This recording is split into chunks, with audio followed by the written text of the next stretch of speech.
Hi, my name is Liznett Rivera. I am majoring in Media and Communications, and I work as a student assistant here at the Center for Media Production.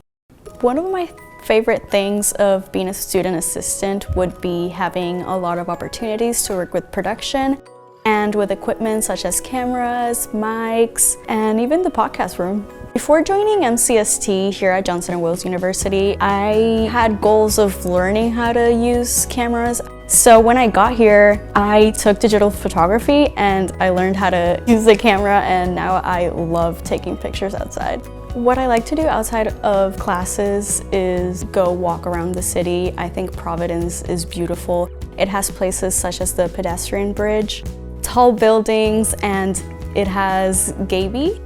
Sometimes we have classes there, which inspires me to grow here as a media and communications student.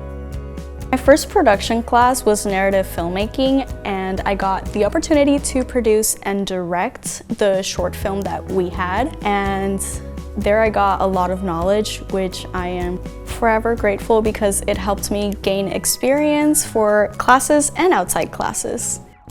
I found my home in the Media and Communications program because of the supportive professors and friends that I have made in the program who are always there for me and want to see me succeed.